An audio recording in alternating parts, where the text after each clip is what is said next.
There are these experiments where they trained people to experience anxiety, but as determination, because exactly the same physical state could be experienced completely different. And what they discovered is that at first it's really hard, but you practice, and then eventually becomes really automatic. So the first thing to understand is that Dr. Lisa Feldman Barrett is a world-leading neuroscientist. Her groundbreaking research reveals that emotions like anxiety and trauma are built by the brain. And we have the power to control them. the story is that you're born with these innate emotion circuits, but you're not born with the ability to control them. That's false. Really what's happening is that your brain is not reacting, it's predicting. And every action you take, every emotion you have is a combination of the remembered past, including any trauma. And so you don't have a sense of agency about it because it happens really automatically, faster than you can blink your eyes. How does this change how we should treat trauma? Sometimes in life, you are responsible for changing something, not because you're to blame, but because you're the only person who can. I mean, I had a daughter who was clinically depressed, was getting D's in school, she wasn't sleeping, she was miserable. At first, she was so resistant, but then she made the decision that she wanted to be helped. And did she recover? Yes, she did. So if you want to change who you are, what you feel, understanding these basic operating principles is the key to living a meaningful life. So what is step one to being able to make that change? So quick one before we get back to this episode. Just give me 30 seconds of your time. Two things I wanted to say. The first thing is a huge thank you for listening and tuning into the show week after week. It means the world to all of us, and this really is a dream that we absolutely never had and couldn't have imagined getting to this place. But secondly, it's a dream where we feel like we're only just getting started. And if you enjoy what we do here, please join the 24% of people that listen to this podcast regularly and follow us on this app. Here's a promise I'm going to make to you.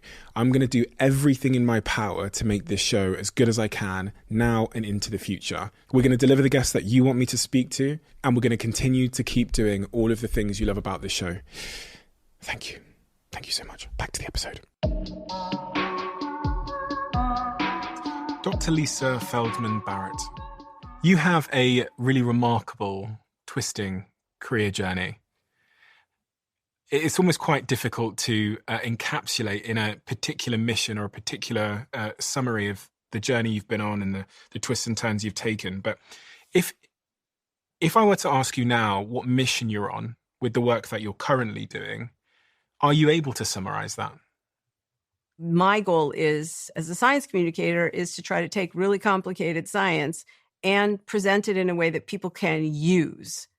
You know, maybe they use it to entertain their friends at a dinner party. Maybe they use it to help their kid who's, you know, struggling with depression. That was certainly, in my case, something that I had to deal with. Maybe they're using it to improve their workplace or improve the productivity of their peeps or whatever. The point being that that's what science is for. It's for, you know, living a better life. And average, everyday people without PhDs can do that if they have the right information. I'm probably attempting to understand how it is that a brain like ours, that is attached to a body like ours, that is pickled in a world like ours, produces a mind. What is it? What is happening that allows you to have thoughts and feelings and memories and actions? And somebody from another country, another culture, also has a mental life which looks nothing like yours. How is it that the same kind of brain plan with the same general kind of body plan can produce such different types of minds when those brains are wired, in a sense, finish wiring themselves in cultural and physical contexts that are so widely different? When you just talked about your pursuit of understanding how a brain like ours creates the mind and the reality that we have, if I'm able to understand all of that, as many people who read your book about the brain and emotions were able to understand, what is it that it offers me in my everyday life? Oh my God, it offers you the opportunity to have more agency in your life. And what does that mean? It means you have more choice. It means you have more control. It means that you can architect your life. I mean, you can't control everything that happens to you. You can't control every moment of feeling. But you have more control than you probably think you do. Everybody has more control over what they feel and what they do than they think they do. That control doesn't look the way we expect it to. It's much harder to harness than we would like it to be. Some people have more opportunities for that control than other people do, but everybody has the opportunity to have more control. And of course, the flip side is also more responsibility for the way they live their lives. And I think that's a really good thing. And I think it's a really good thing now when, world events are swirling around you and you feel like, you're just being buffeted around. Even within that craziness, there are opportunities to be more of an architect of your own experience and your own life. I think a lot of people find that optimistic and helpful. Yeah, because life can feel like we are a puppet and we are just responding to what happens around us. And if it rains outside, then we're sad. If a person sends us a message, then we're annoyed. And that we're just these sort of reactive creatures reacting to whatever happens around us. But you're telling me that if I have a greater understanding of the brain and how it works and emotions, then I can seize back some of that control and live a more intentional life. Yes, exactly. And I think for me, I started my career studying the nature of emotion, but really it became a flashlight into understanding how a brain works. Why do we even have a brain? It's a very expensive organ. That piece of meat between your ears is the most expensive, metabolically, the most expensive organ you have. So what's it good for? What's its most basic function? How does it work in relation to the body? I think that certainly on your show, you've had a number of people who talk about the relationship between the brain and the body in some way. But I think scientists for a long time forgot or ignored the fact that the brain is attached to a body, right? Because we don't feel all the drama. Like right now, in you, in me, in all of our listeners, right? We all have this like drama going on. It's really quite intense and there's a lot of going on and none of us are aware of it, I hope. If you are aware of it, I'm really sorry. It probably means that something is, you're not feeling well today. But it's a good thing that we're not aware of what's going on inside our own bodies most of the time because we'd never pay attention to anything outside our own skin again, right? Mm-hmm. But the problem is that in science, it often begins with starting with your own subjective experience and then trying to formalize that. And if you look at any science, physics is like that too. You just have to go back several hundred years or maybe a little longer to see it. And so it turns out that a lot of what you experience as properties of the world, of the way the world is, really is very rooted in your brain's regulation of your body. And so I guess I started with emotion, but it really became a much larger project to try to understand, well, what is a brain? How is it structured? How did it evolve? How does it work? What's its most basic function? And where do thoughts and feelings and actions, perceptions, what role do they play in that function? So it's a bit flipping the question, right? Most people start with, what is an emotion? What is a thought? What is a memory? They define it, and then they go looking for its physical basis in the brain or in the body. That's a pretty bankrupt perspective. After 100 years, there weren't really good answers. So we flipped it around and we said, okay, well, given that we have the kind of brain we do, what can it do? What does it do? And in its normal functioning, how does it produce mental events that in our culture are thoughts and feelings and perceptions and actions? In other cultures, they're different conglomerations of features, right? So for us, a thought and a feeling are super distinct. We experience them as very separate. In fact, really since the time of Plato, we've had this kind of narrative where, the mind or the brain is a battleground between your thoughts and your feelings, right? Mm-hmm. For control of your action. If your thoughts win, you are a rational creature. You are a healthy creature. You are a moral creature. If your instincts and your emotions win, your inner beast, then you are irresponsible. You are childish. You are immoral. You are mentally ill. That's the narrative that we work in. In some cultures, thoughts and feelings are not separate. They are really, it's not that you have them at the same time. It's that they are one thing. They are features of the same mental event. In some cultures, your body and your mind are not separate. There are no separate experiences for a physical sensation versus a mental feeling. They're really one thing. So our minds are not the human nature. It's just one human nature, and there are other human natures too. And we have to figure out how general brain plan, a general body plan for a neurotypical human produces such wide variation depending on the cultural context in which it grows. As it relates to neuroscience and understanding the brain and the way that we create reality, was there a eureka moment for you where you realized that most of us have it wrong, or that there's an underlying misconception about the way that our brain creates our reality? I would say, yeah, sure, there was a eureka moment, but it was a long, slow burn. When I was a graduate student, I wasn't studying emotion. I was studying the self. How do you think about yourself? What is your self-esteem like? How do you conceive of yourself, right? This is an important topic in psychology. And I was measuring emotion as an outcome variable. And the measurements weren't working. And I thought, well, I need to be able to just literally objectively measure when someone is angry or when they're sad or when they're happy. I don't want to have to ask them because they could be wrong. And in that phrasing of the question, there's a presumption, right, that there is an objective state called anger, that generally most instances of anger will look the same regardless of person and context. And I very quickly realized that there are no essences that anybody's been able to discover, right? So recently, in the last couple of years, researchers did a meta-analysis, which is a big statistical summary of hundreds and hundreds and hundreds of experiments.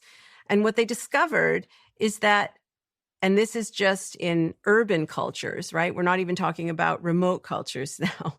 Just in urban cultures, when someone is angry, people scowl about 35% of the time when they're angry.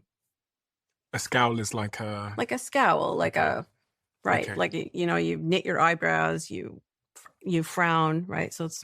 Okay. But that means 65% of the time when people are angry, they're doing something else that's meaningful with their face. And half the time when people scowl, they're not angry. They're feeling something else. They could be concentrating really hard. You could have just told them a bad joke. They could have a bad bout of gas.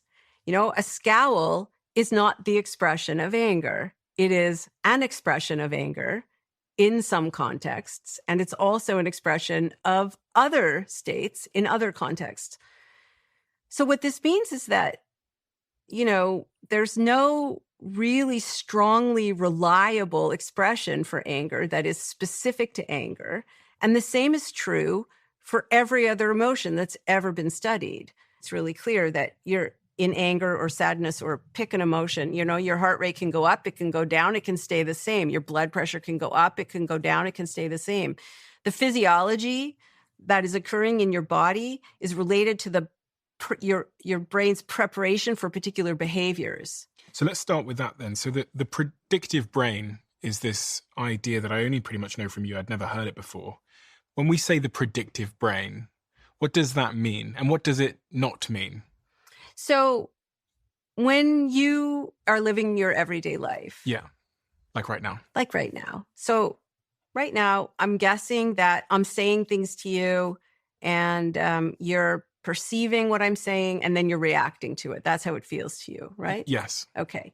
And that's how it feels to me too. So we sense and then we react. Mm-hmm. That's the way most people experience themselves in the world. that's not actually what's happening under the hood. Really what's happening is that your brain is not reacting, it's predicting. And what that means is if we were to stop time right now, just freeze time, your brain would be in a state and it would be remembering past experiences that are similar to this state as a way of predicting what to do next, like literally in the next moment. Should your eyes move? Should your heart rate go up? Should your breathing change? Should your blood vessels dilate or should they constrict? Should you prepare to stand? Right? Movements. And these movements, the preparation for movement, literal copies of those signals become predictions for what you will see and hear and smell and taste and think and feel.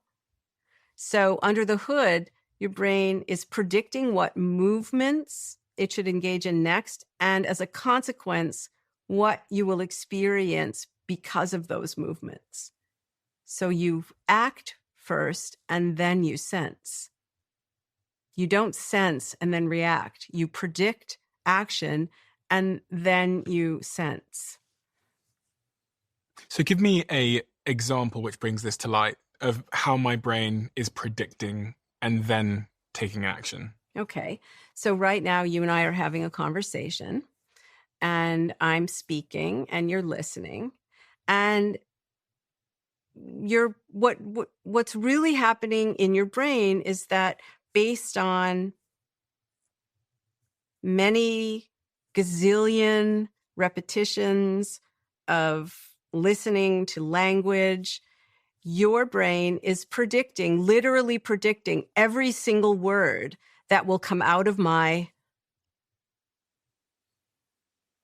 Yeah, okay. And how surprising would it have been if I didn't say mouth, I said some other orifice of my body that words were coming out of? That would have been pretty surprising. Because your brain is predicting that. Your brain is always predicting. And it's correcting those predictions when they're incorrect. And, you know, I have this video that I often show when I'm giving a talk to scientists or to civilians. I'm giving a talk, and it creates a situation where they can predict something, and they can feel that a prediction is not just this abstract kind of thought. It's your brain is literally changing the firing of its own sensory neurons to anticipate incoming sensations. So you start to feel these sensations before the signals actually arrive for you to perceive them. You start to have the experience before the world gives you those signals. I read, I think it was in your book, but it might have been elsewhere, about the example of being thirsty. Yes. So when you drink, so say you're super thirsty and you drink a big glass of water, when do you stop being thirsty? Almost immediately. But actually it takes 20 minutes for that water to be absorbed into your bloodstream and make its way to the brain to tell the brain that you are no longer in need of fluid. Because across millions of opportunities, you have learned that certain movements now and certain sensory signals now will result in that mental state. Or here's another example. So right now, keep your eyes on me. You're looking right at me. And in your mind's eye, I want you to imagine a Macintosh apple, like not a computer, but like an actual piece of fruit. Okay. Can you do it? Yeah. Can you see it? Yeah. What color is it? Green. Okay. Does it have any red? No. Okay. So it's a Granny Smith apple. Yeah. Okay. What does it taste like? Like imagine grabbing it. Yeah. Biting into it, hearing the crunch of the apple. What does it taste like? It's like sweet. It's like a little tart, maybe? Yeah. Yeah. Is it juicy? It's very juicy. Yeah. Okay. So if I were imaging your brain right now, what I would see is I would see changes in the signal that is related to neural activity in your visual cortex, even though there is no apple in front of you. And I would see a change in activity in your auditory cortex, even though you didn't really hear the crunch. My mouth was watering as well. And your mouth is watering. And in fact, every time you sit down for a meal, your brain directs your saliva glands to produce more saliva to prepare you to eat and digest the food. So that usually happens in advance of even sitting down to a meal. That is all prediction. That's all of that is your brain preparing itself for what's coming, because predicting and correcting is a much more efficient way to run a nervous system, really any system, than reacting to the world. Here's another example. Do you drink coffee? Yes. Okay. Do you drink coffee every day at the same time? Usually, yeah. Okay. And are you one of these people that if you miss having coffee at that time, you get a headache? I mean, it's happened before. Yes. Well, I used to be a person who drank a lot of coffee. And I love coffee, but I don't drink it anymore. But I loved it, and I drank it always at the same time every day. And if I didn't drink it, I would get, at that time of day, I would get a massive headache. And the reason why, and this is true really of every medicine you take, anything which affects your physiology, if you do it on a regular basis, your brain will come to expect it. And what that means, come to expect it, is that coffee has chemicals in it that will constrict your blood vessels everywhere.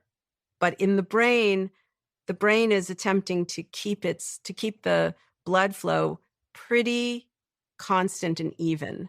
And so if every day at 8 o'clock in the morning, you're drinking something that's going to constrict your blood vessels, then at 7:55 approximately, I don't know the exact timing, but a little bit before, 8, your brain will dilate the blood vessels in preparation for that constriction so they remain constant. And if you don't drink that substance, then you have this big dilation and you get a very, very bad headache. I was just wondering then about, as you were talking, I thought you were going to talk about how sometimes when I set an alarm, I seem to wake up like 5 minutes before the alarm. Yeah, sure. That's an example. Here's another example. Exercise. Okay. If you want to play tennis better, if you want to run a faster mile, what do? Train. And you do the same thing over and over and over and over again. And you get better and faster, and you burn fewer calories. You get more efficient. Why? Because your brain's predicting really well. That's what muscle memory is. It's not literally a memory in your muscles. It's a memory in your brain. Your brain is controlling your muscles. And so if you practice the same set of movements over and over and over again, you just get really efficient at them because your brain is able to predict better. Mm-hmm. Now, if you're somebody who's exercising because you want to become healthier or you want to lose weight or you don't want to practice the same exercise over and over and over again because you will be burning fewer calories because you're being efficient. That's the goal, right? So instead you do interval training, right? If somebody's calling out to you every 30 seconds, a different set of movements, and you can't predict what they are, then your brain will make a prediction. It'll be wrong. You'll have to adjust.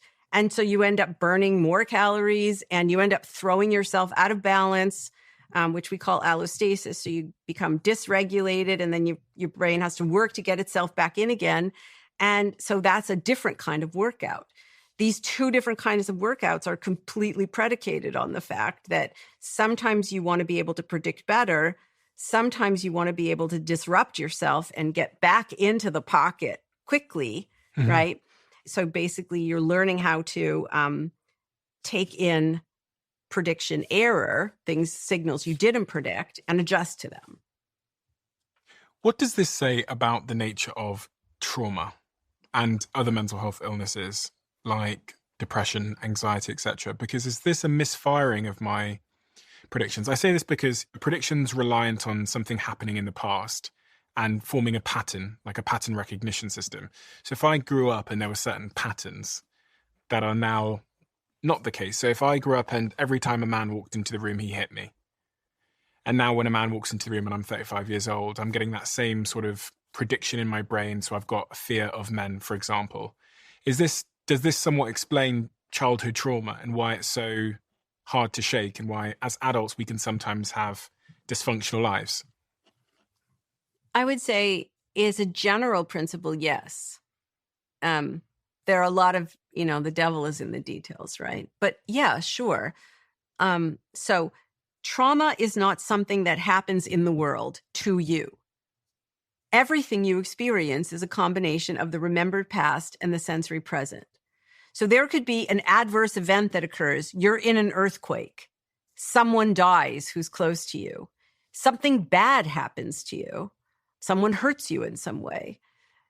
There could be an adverse event that is not traumatic to you because you're not using past experiences to make sense of it as a trauma. On the other hand, something that could be like an everyday experience to somebody else, to you, it links to a set of memories that are very traumatic. Were very traumatic. Those events were very traumatic. And so to you, it is a trauma. So trauma is not an objective thing in the world. It's also not all in your head. The trauma is a property of the relation between what has happened to you in the past and what is occurring in the present. Mm-hmm. So here's an example. There's an anthropologist who works at Emory University, and she studies people in a lot of different cultures, and she studies trauma in a lot of different cultures. And there was this one girl that she wrote about, a case study of a girl named Maria, who was a young adolescent girl. And she lived in a culture where it was more normative for men to physically be very physical with women and girls. So in our culture, we would say it's physical abuse. But in her culture, this is just what men did. She didn't so her stepfather would slap her around, and she didn't like it, but she didn't show any sign of trauma. The way she made sense of it was that men are just assholes. It was very much this is not about me. This is about them. It's not pleasant, but she slept okay. Her grades were okay in school. She had friends. She didn't have any signs of trauma at all. Then she watched Oprah. And she heard all of these women talk about having been the subject of physical abuse from their boyfriends or their fathers or, their husbands. And she recognized the similarity in the physical circumstances of these women's descriptions and her physical circumstances. And she also observed them experiencing symptoms of trauma. And all of a sudden, she started to have difficulty sleeping, and her grades dropped, and she had trouble concentrating, and she became socially withdrawn. Her way of making meaning, if you think about physical movements as actions, she made different meaning of those actions, and she experienced trauma where she didn't before. Now, if you're somebody who believes that there's an objective world out there where, cause and effect. Yeah, that really there was some kind of latent trauma in her and she didn't experience it before, but then it was like triggered and then you could tell a whole story like that. And people do tell whole stories like that. But that's not what the best scientific evidence suggests is happening. What's happening is that the physical movements were the same. The psychological experience of those movements was different because experience is a combination of the sensory present, the physical present, and the remembered past. And you need both in order to have a particular kind of experience. So the way to describe what happened to Maria's trajectory was that she experienced something as an unfortunate aspect of like physical life. And then it became about her. It became something, not this person was doing something bad, but this person was doing something bad to her because of who she is. And she was also shown how she should be responding to that by watching Oprah's show and watching these other individuals responding in a certain way. Right. So it became about her as a person, not just about, her stepfather was an asshole. And if you think about it, what we do in this culture when people go into therapy for trauma, right, is we're attempting to actually reverse the narrative. So we try to teach people that it's not, when something traumatic happens to them, and I want to be really clear what I'm saying, right? I'm not saying that when people experience trauma, it's their fault.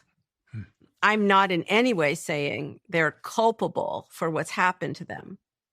But sometimes in life, you are responsible for changing something, not because you're to blame, but because you're the only person who can. The responsibility falls to you. And so in this culture, we try to teach people who've experienced trauma that they can experience those physical events that happened to them in the past in some other way. And when they do, they no longer feel traumatized anymore. My mind's a little bit blown for a number of different reasons, because it's a real paradigm shift to think that we are giving meaning to the thing that happened in our past. And sometimes that meaning is coming from watching other people give it meaning. And we're inheriting that meaning that... Oh, yes, that's called cultural inheritance. It's like a contagion.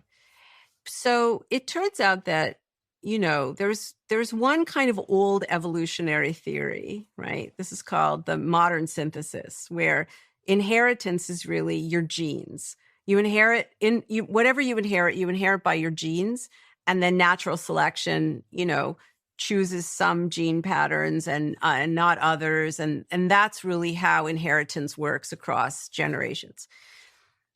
Most evolutionary biologists don't hold to that view anymore, because for the most part, there are many, many ways to inherit things.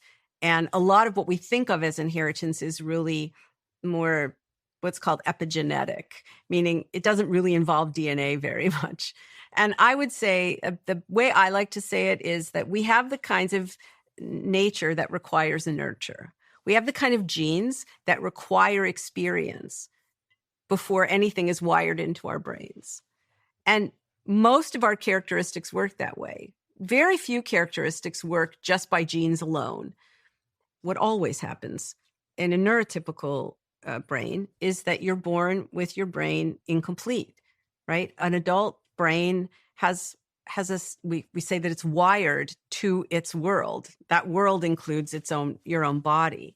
But a baby's brain is not a miniature adult brain. It's a brain that's waiting for wiring instructions from the world and from its own body. So your brain is wired for you to see out of eyes that are the exact distance of your eyes from each other.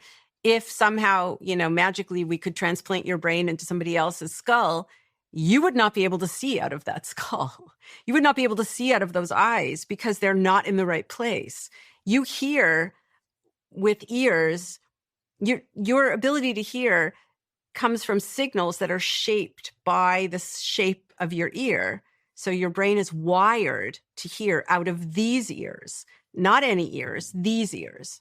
Similarly, you, as a baby, you are taught the meanings of physical signals. You're taught how to make sense of these things. That's called cultural inheritance. Many things that we think of as hardwired into the brain are actually culturally inherited across generations.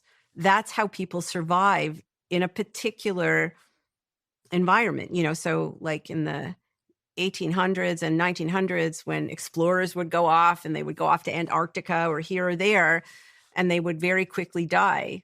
the Inuit live there. They live perfectly fine. Well, because they had culturally inherited knowledge. We're always transmitting knowledge to each other. And that knowledge becomes fodder for our own predictions. So your predictions don't just come from your personal experience. They also come from you watching television, you talking to guests, you reading books, watching movies. Also, your brain, like most human brains, can do something really fantastic, which is you can take bits and pieces of past experience and put them together in a brand new way so that you can use the past to experience something new that you've never experienced before. You talked a second ago about therapists try and make you think about the past differently, but I do think there's an underlying belief in our culture and society and on social media that if something happened to you, almost like this Freudian approach of if this happened to you, this is who you become. And I was reading that book, The Courage to be Disliked, over Christmas, and it changed my view on this quite profoundly in an important way, because it helped me to understand. I think it basically says that what happens to us doesn't create who we are. We use what happened to us and we apply meaning to it, which then determines the behavior we have. And really interestingly in that, it means that many of the beliefs I have about myself, who I say I am, my identity, and therefore like the ways that I behave every day, whether they're productive or unproductive, are actually just choices I've made to apply meaning to the past. Does that make sense? It completely makes sense. And this is such like a profound, I don't know if whoever's listening now understands what I'm saying here, but we said at the start of this conversation, you go through life thinking you're a puppet and you're being controlled by what happened to you, who you are, your identity. But actually your identity is just this construction of meaning that you've given to the past. So to serve your purpose now, as it says in the book. Yes, I would say it slightly differently, but the message is the same. I think there are, in the sensory present, right? There are sights, there are sounds, there are smells, some stuff's going on inside your own body, right? And these signals are going to your brain. They have no inherent psychological meaning. They have no inherent emotional meaning. They have no inherent mental meaning. What gives them meaning are your memories from the past. You are a meaning maker. Meaning isn't a set of features like a dictionary definition. So the meaning of this cup isn't that it's made of metal and that, I mean, we certainly can talk about those features, but the meaning of this cup in this moment is what I do with it. So it could be a vessel for drinking. It could be a weapon. It could be, a flower holder. It could be a measuring cup. The meaning of the vessel is what I do with it in the moment. That's its meaning. And so the meaning of the vessel isn't in the vessel. And it's also not only in my head. The meaning is the transaction. It's the relationship between the features of this vessel, this object, and the signals in my brain, which are creating my actions. In fact, even the fact that this is a solid object, the property of solidity is not in the object. It's because I have a body of a certain type with certain features that makes me experience this as solid. The solidity isn't in me and it's not in the object. It's in the relationship between the two. That means everything you experience is partly of your own making. You don't have a sense of agency about it because it happens really automatically. It's happening automatically now as we're talking. It's happening faster than you can blink your eyes. But it's still happening. And that means if you are partly, even though you don't have a sense of agency, you are partly in control and also therefore responsible for the meaning that is being made. And when I said at the outset of our conversation that my goal was to try to, as a science communicator, was to try to explain to people that they have more control over their lives. They have more control over who they are in any given moment than they think they do, to give them more agency in their lives. This is exactly what I mean. You don't have an enduring identity. You are who you are in the moment of your action. And actions are a combination of the remembered past, so stuff your brain is using to predict. That your brain's assembling super automatically, and the sensory present, right? So if you want to change who you are, you want to change what you feel, you want to change what your impact is on someone else, you have a couple of choices. You can try to go back into the past and change the meaning of what's happened before so that you'll remember differently, you'll predict differently in the future. That's what psychotherapy is. That's what, heartfelt conversations at 2:00 in the morning are with your friends or whatever. That's really hard shit. Doesn't always work so well. The other thing that you can do, though, is if you realize that whatever you experience now becomes the seeds for predictions later, then you can invest in creating new experiences quite deliberately for yourself now. You can expose yourself to new ideas. You can expose yourself to people who are different than you. You can practice cultivating particular experiences like you would practice any skill. And that will, any new concepts you learn, new experiences you have in the moment, if you practice them, they become automatic predictions in the future. So let me take that and try and apply it to this example of this silver cup in my hand. So psychotherapy would try and go back into the past and explain to me why this actually isn't something I should drink out of, and that it could be other things. Whereas what you're saying is another approach is if I go and get some flowers right now and I put them in there, I'm creating a new prediction for the future because I've created a new pattern in the present of this actually being a vase for flowers. And I can start to create a new pattern that silver cups like this one aren't just for drinking out of. They are also vases for flowers. Exactly. Okay, so I can either go back in the past and try and convince myself that a cup isn't a cup, or I can, in the present moment, create a new pattern, which will mean that in the future, my brain will predict next time it sees a silver cup, it won't just think, drink out of it, Steve. It will think, pop some flowers in it. Right. And remember, it's actually, the thinking comes after the action, right? So what will happen is the next time that you are approaching a table where a silver cup might be, your brain will already be starting to prepare the actions to go get the flowers. Right. And then you will think, oh, right, I can use this as look, there's a great vase, right? So in your brain, it's action. At first, your brain is controlling, it's preparing the actions of the viscera, what we call visceromotor. So does your heart rate need to change? Do your blood vessels need to dilate? Do you need to breathe differently? It's basically anticipating the needs of the body and attempting to meet those needs before they arise.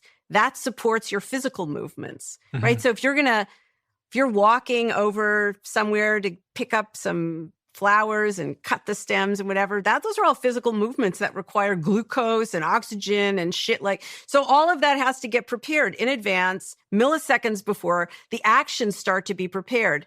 So it's not what you think determines what you feel. It's what you prepare to do determines your thoughts and your feelings and the sights and sounds and smells and sensations. That's how it really works under the hood. So meaning is in terms of what you do. And then as a consequence of that, meaning is a consequence. It becomes what you feel and what you think and so on. So let me give you some specific examples then. So if I'm scared of spiders, how would I go about overcoming that fear of spiders using route number 2 that you described there? So one of the ways that you change predictions, you can't just will yourself to change a prediction. I am really afraid of bees. I had a traumatic experience when I was 5. I'm afraid of bees.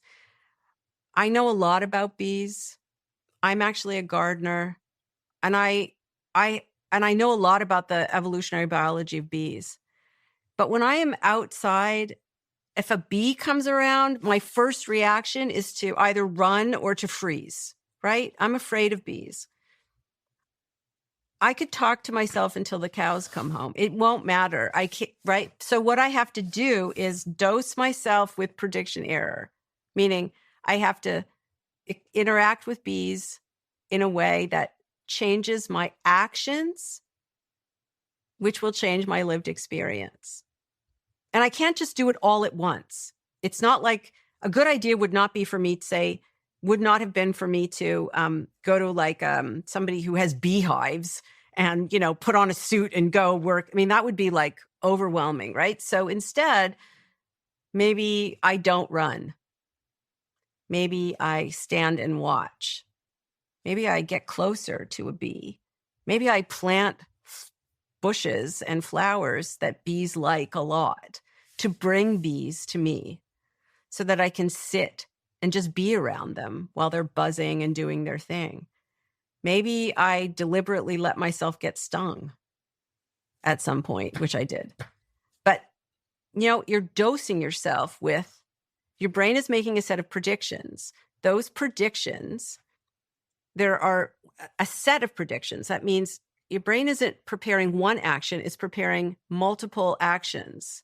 So you need to prove to your brain that those predictions are wrong. Yes. So exactly. You are setting up circumstances so you can prove to yourself that your predictions are wrong. If you're predicting well, you have a few action plans. If you're predicting poorly, let's say overgeneralizing, maybe you have 100 plans. Like if there's tremendous uncertainty, your brain doesn't know which action plan to, so there might be many of them, right? Sensory signals are coming into your brain from the sensory surfaces of your body, from your retinas, from your cochlea. You've got sensory surfaces on your skin, inside your body, in your muscle cells, all these signals coming to your brain. They help select which prediction signal will be completed as action and lived experience. Okay, so let's say you put yourself deliberately in a situation where the incoming signals will not select any prediction because there's too much unpredicted signal there. It's error. There's another name in psychology for taking in prediction error. Exposure therapy? Learning. Oh, okay.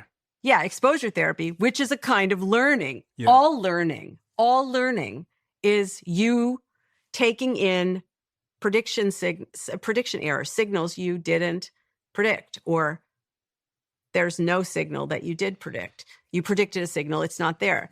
So what you do is you set up situations for yourself that you will take in signals that are novel, right? And this seems like an easy thing to do.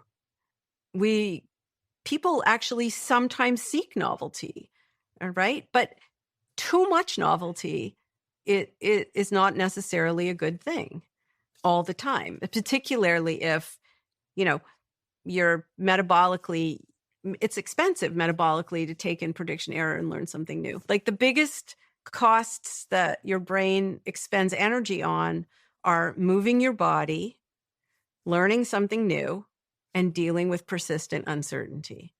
Those are really expensive things for us. So if you're metabolically encumbered in some way, say you're depressed, or you have anxiety disorder, or maybe you have heart disease or diabetes, or you're living under chronic stress, you don't have the spoons necessarily to take in prediction error. You're just going to go with your predictions. You aren't going to learn. You aren't going to be able to update those predictions. You're going to be stuck. You're going to be stuck in your head, right? Every experience, every action, a combination of the remembered present, the remembered past, the predictions, and the sensory present.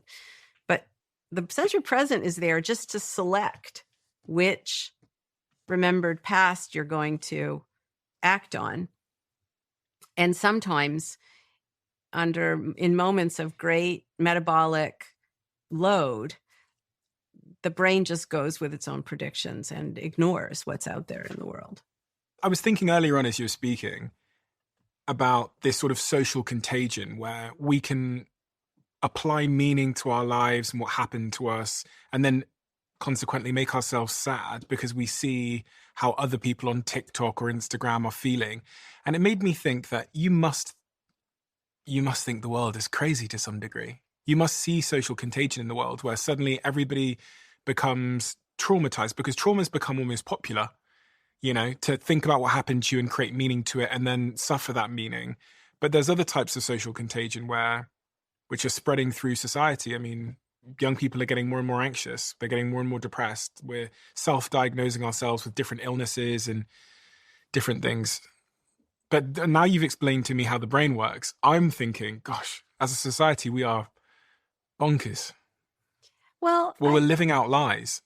Yeah, I guess the way I do find it frustrating at times, but only because I think we are meaning makers. Animals are meaning makers. We create meaning.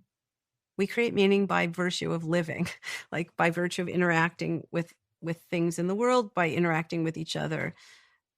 Very few meanings are given that they exist independently of us. And so what I find frustrating is that there's a lot of suffering. And understanding these basic operating principles of the brain will not remove all suffering, but it could ameliorate, it could remove some. And people don't understand that they are sometimes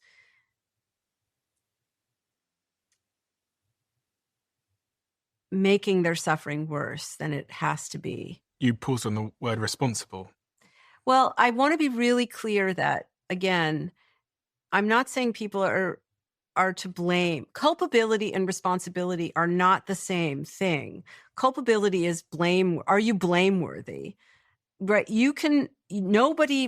I'm not saying people are to blame for their own suffering. I'm saying that people can be more responsible by taking more responsibility, they could reduce their suffering some.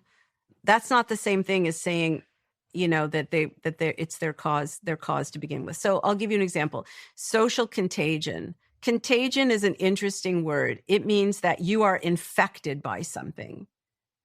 Even a virus.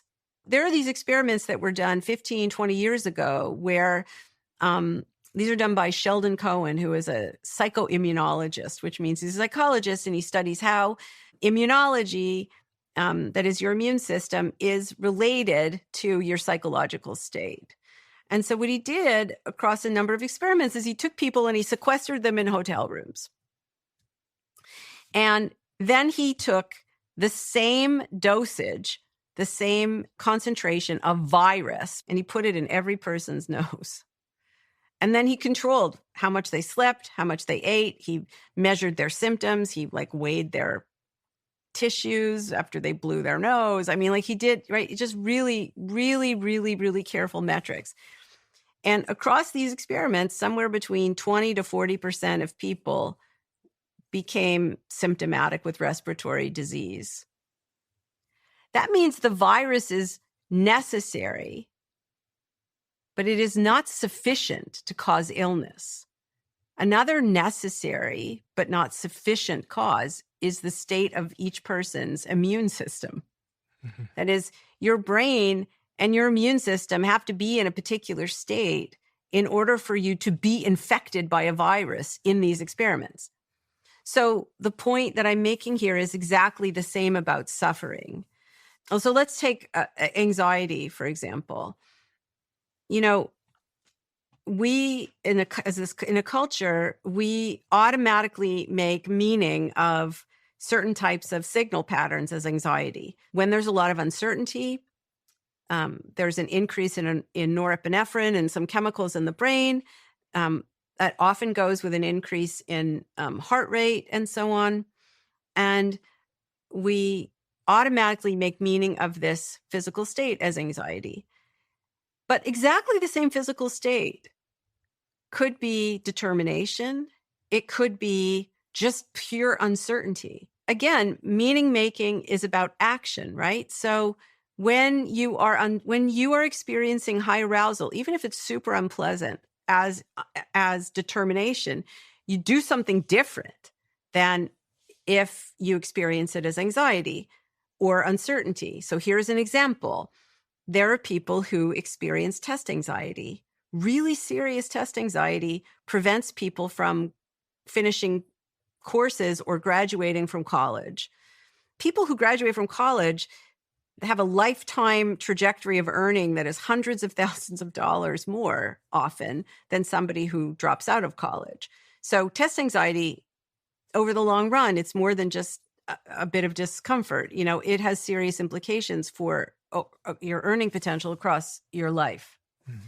There are these experiments that were done where they trained people to make sense of high arousal physical states, not as anxiety, but as determination. And these people learned to do this. First, they practice like a skill. It's like driving. At first, it's really hard. You have to give a lot of effort to it, but you practice, and then eventually it becomes really automatic. And then what happens? They're able to take tests. They're able to pass tests. They're able to continue taking courses and so on. I watched this actually happen right in front of my eyes. My daughter, when she was 12 years old, she was testing for her black belt in karate. Her sensei was a 10th degree black belt.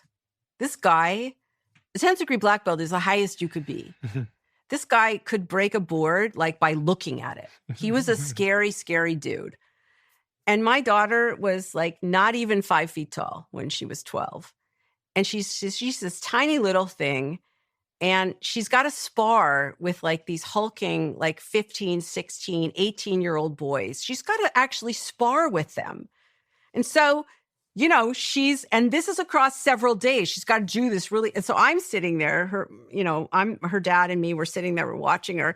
And so her sensei, saunters up to her and he says, "Sweetheart, get your butterflies flying in formation." And I was like, that's fucking amazing. Get your butterflies flying in formation. He's not saying, calm down, little girl. That would actually be bad. You don't want to be calm. You need that arousal. It's there for a reason. It's uncomfortable, but you need it. He's saying, use it. That to me was like a perfect example of find a different meaning for that arousal. And that meaning is the action that you will engage in. No matter how hard it is, no matter how much it doesn't really look like what it's supposed to, the control is there. It's there. It's not there all the time. It's harder to get, yada, yada, but it's there. And it means that you have more agency. You have more control. You're never going to have as much control as you want. It's always going to be harder to get. Your options aren't always going to be the same. But you can always find a little more control over what you do and what you experience. And that's the key to living a meaningful life. Are you somewhat concerned about the world that young people are growing up in, where they're scrolling on social media and social media is telling them what certain feelings are? So they are just being programmed constantly. Yeah, they are. To be anxious, to be depressed, yes, they are. To be sad. Yes, they are. And think about it too. Social media is pernicious uncertainty there. First of all, even when we're sitting face to face, we have all of these cues. We have all these signals. I can see your face. I can hear your voice. Even when all this information is there, there's still some uncertainty, right? We're not reading each other. Bodily movements are not a language to be read. It's a bad metaphor, right? We're guessing. We're always guessing. And we're using a lot of signals to guess. But when you're on social media, you have very few signals. There is a lot of ambiguity. There is a lot of uncertainty. And the only thing that you can do is fill in that uncertainty with your own guesses, which could be bad, right? So people who go on TikTok and whatever are giving up, they're like volitionally giving up their agency, and they don't know it. What do you mean by that? They're choosing to be led. They're choosing to be influenced. I'll give you an example. I've listened to podcasts about metabolism. I've listened to podcasts about, skincare. I've listened to, I'm curious. I'm curious about like what kind of information people put out there. I probably turn off 90% I get like 10 minutes into something and I will turn it off. That's what it means to be a consumer. You have choice.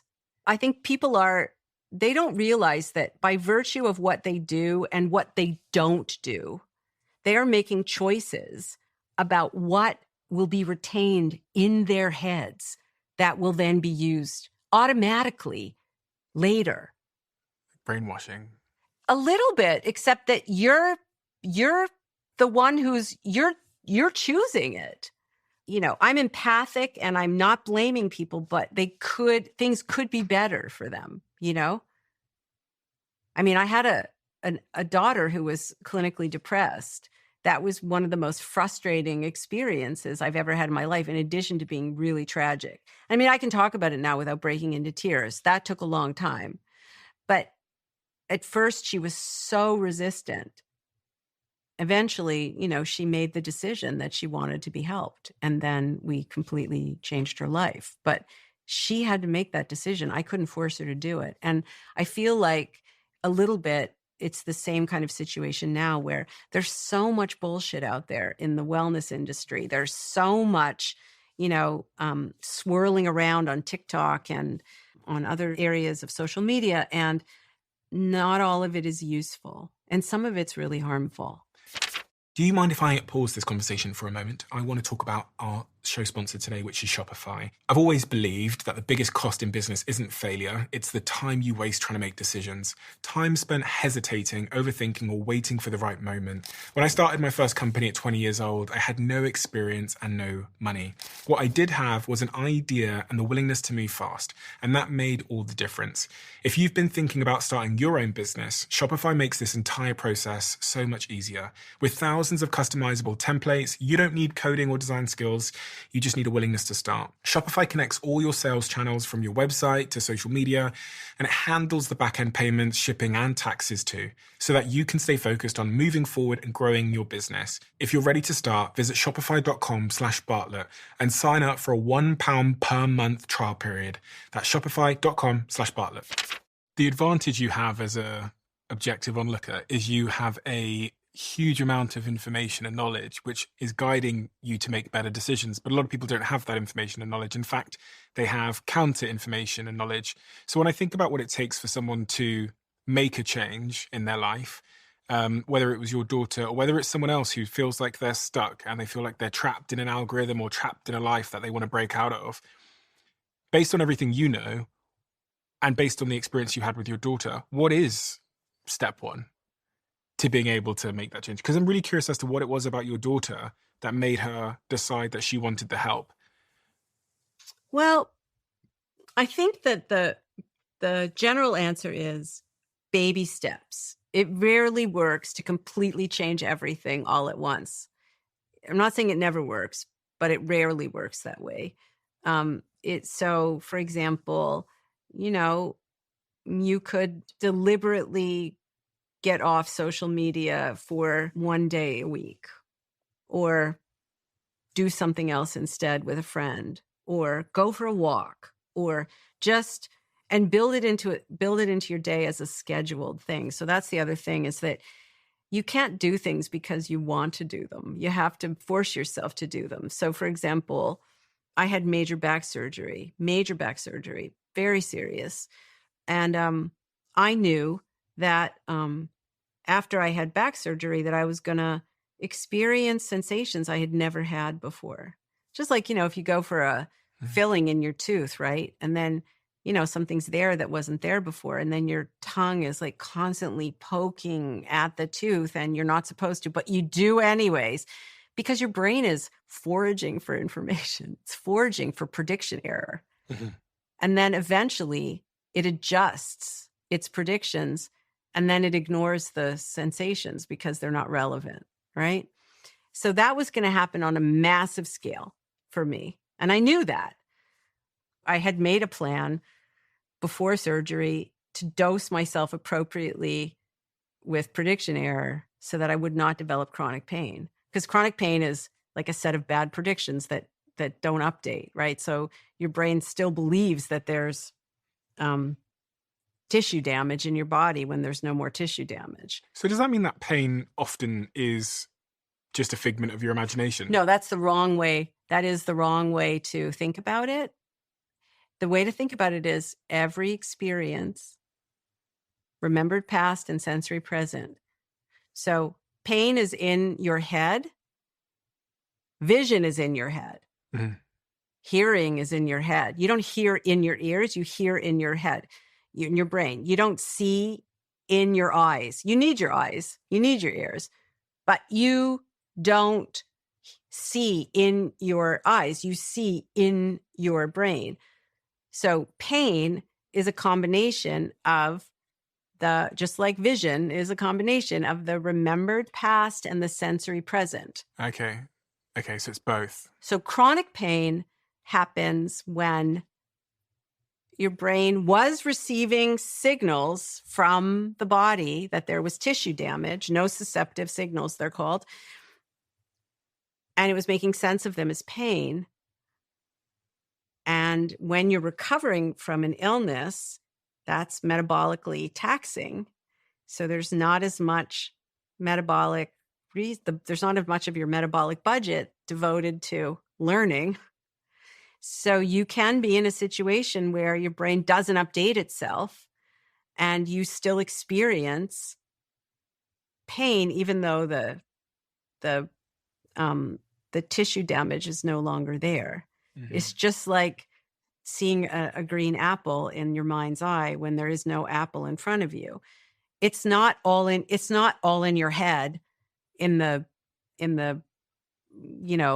insulting sense. It's a normal consequence of how brains work. The injury's gone though, but the signal of the injury is still replaying itself. Yeah, exactly. Just like it's like a phantom limb. It's like tinnitus is also like that. Oh gosh, yeah, I had that for a little while. Yeah. So I tried really hard to set a schedule for myself, that would allow me to sort of like optimally dose myself, but with prediction error. But that meant, that I had to follow that schedule. And I think if you're committed to changing your habits, this is how you change any habit, really. You change the context and and then you practice. You practice new behaviors.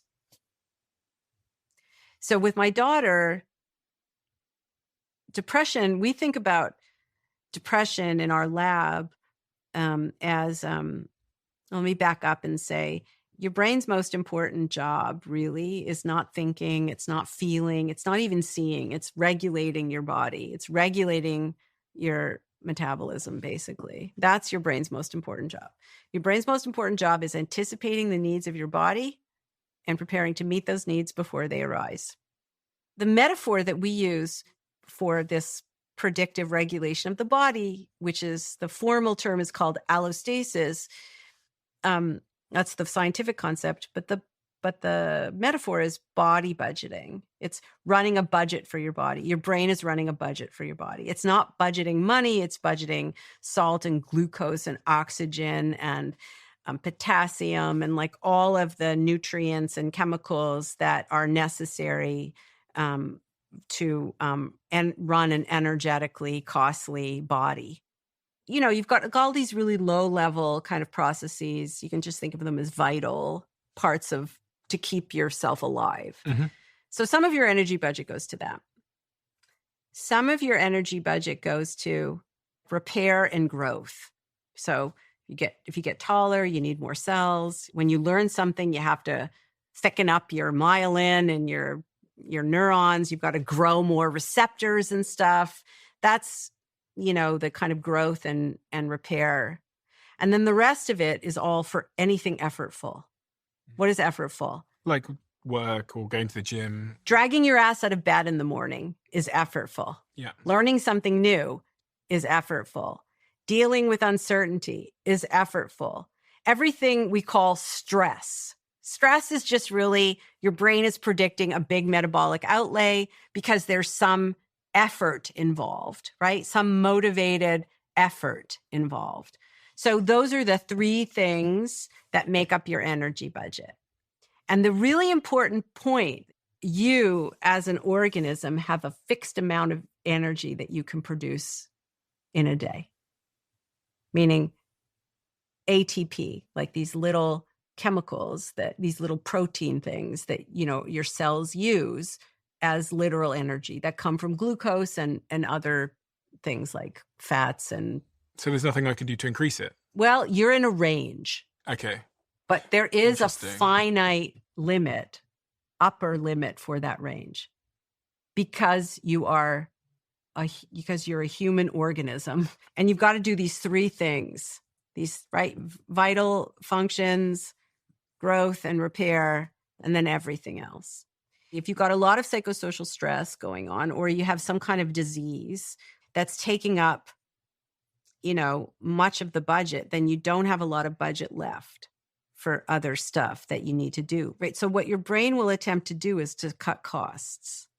If you look at the symptoms of depression, they are symptoms of that are related to cutting costs, distress, fatigue, problems concentrating, lack of sensitivity to the context that you're in. All of these things are indicative of reduced metabolic outlay.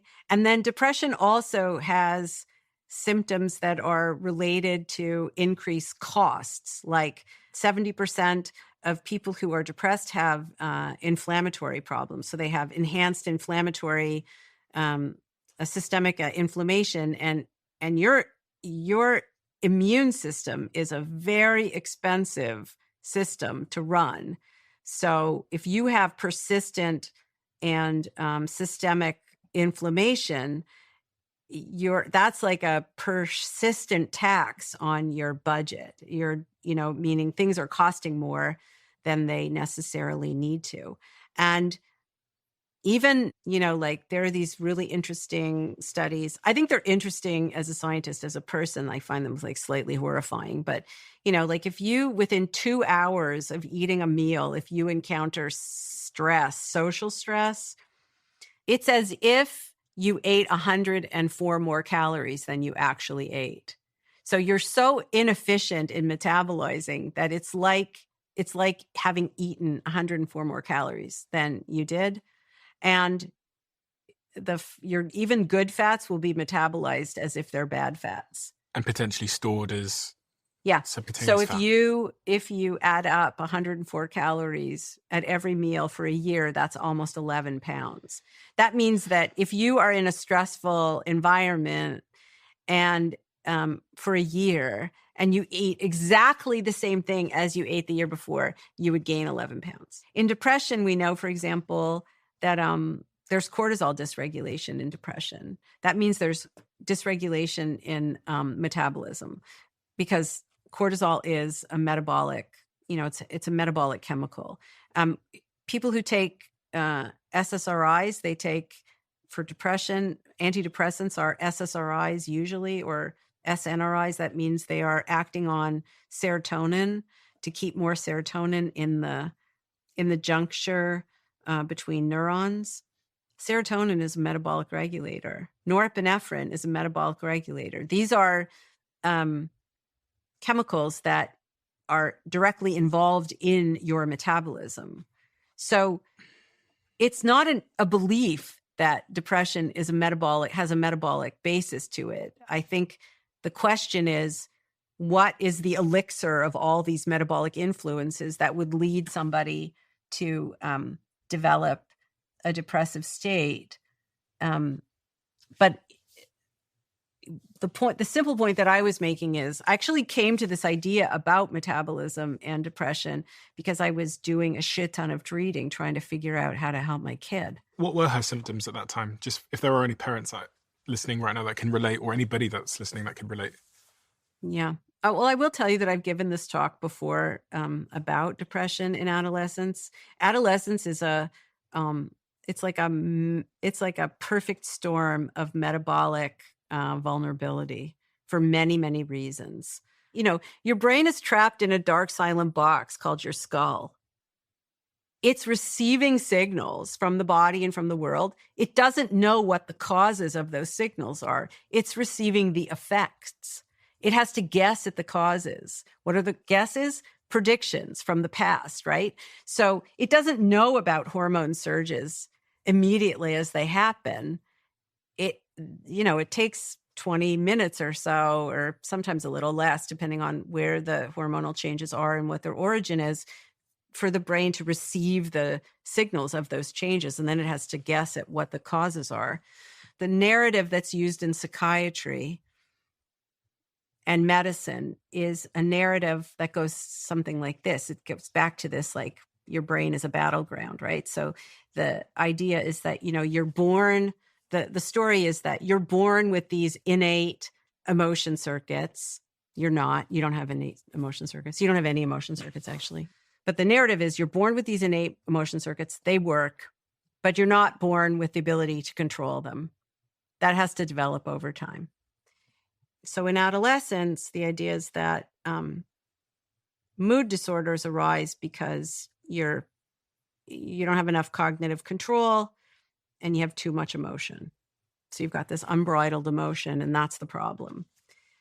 That's a really compelling narrative. It's just neuro bullshit, basically. There's not a good evidence for that narrative. I heard it was a chemical imbalance.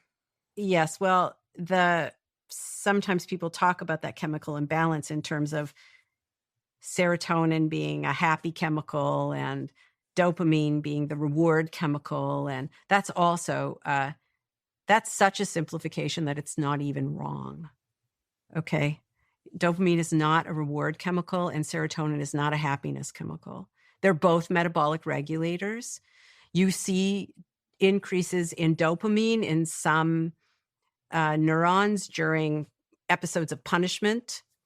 And serotonin does many things in your body in many places. But one of the things that it does in controlled experiments is it allows animals to forage, to engage in activity, physical activity and learning when there is no immediate metabolic reward at the end. There's no deposit at the end. Mm-hmm. So dopamine is seen more, I think, now by many neuroscientists as a chemical that is necessary for effort, whether that is a physical effort or learning something, a mental effort of learning something. It's not really specific to reward per se. So at first with my daughter, she went from being a really exuberant, engaged, very socially connected kid who, she did great in school. And it's not like she had, it's not like she was a perfect kid, but she was pretty enthusiastic and pretty exuberant and had a lot of friends. And then, by the time she was in 10th grade, she was withdrawn. She was getting D's in school. She couldn't concentrate. She wasn't sleeping. She was miserable. She was really suffering, but she was miserable to be around. And to be honest, at the beginning, we thought she was being lazy. We thought, she didn't want to do anything. She wanted to spend all this time in her room. She didn't, she wanted to get rid of all of her activities. And we thought, come on, man. Step up. Like, why are you, we thought she was being lazy. I mean, really, it just never occurred to me in a million years because she had no mood symptoms as a kid, like none. And then all of a sudden she appeared to have no energy to do anything. But to us, it looked like she was being lazy and she didn't want to do her homework and she seemed really disengaged. And it took me a while to realize, oh no, this is something else. She was having trouble remembering conversations that we had. And at first I thought, oh, you're not paying attention to me. But then it seemed really clear that even in day-to-day she couldn't tell me what was happening in her day. She just had no details. That's also a sign of depression, where you lose the episodic memory of details of the day. You can only talk in gists. You can't give specifics about times and places and events. You just lose, you don't retain that information long enough to be able to remember it later. There's no consolidation of that information. And when she was in 10th grade, she came home with D's in school, D's in mathematics. And this is a kid who was doing she was doing rudimentary algebra when she was 8. And we told her that we had to have her assessed because we just didn't know what was going on. And that's when we realized that she was clinically depressed. The other thing I should say is that, she had very bad menstrual cramps. And so a lot of one treatment for bad menstrual cramps is to put girls on birth control pills because it evens out the hormonal fluctuations of the month, and it does actually improve menstrual cramps.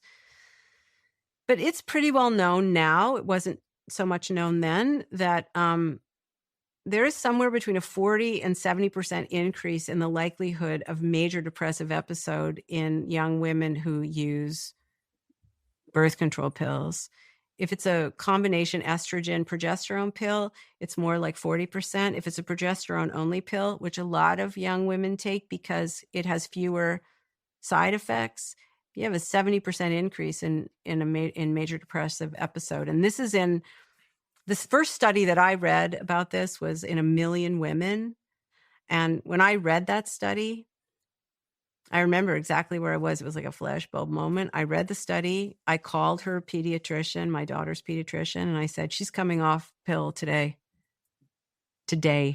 So tell me if there's anything, are there any side effects or can we just stop it? And he's like, well, in my opinion, and I'm like, I don't give a shit about your opinion.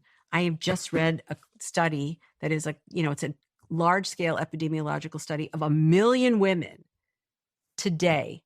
She's coming off today. And this was after or before she was experiencing depression? This was after. It was maybe a year after she was diagnosed. Much later, I was reading a book by Naomi Oreskes, the historian of science, and she wrote a book called Why Trust Science? And it's a wonderful book. But in the book, she gives examples of places, a phenomena where the public didn't trust science and they should have. And this is one of them. Apparently, it's been known for a really long time. And I just want to point out that estrogen, progesterone, testosterone evolved as metabolic regulators.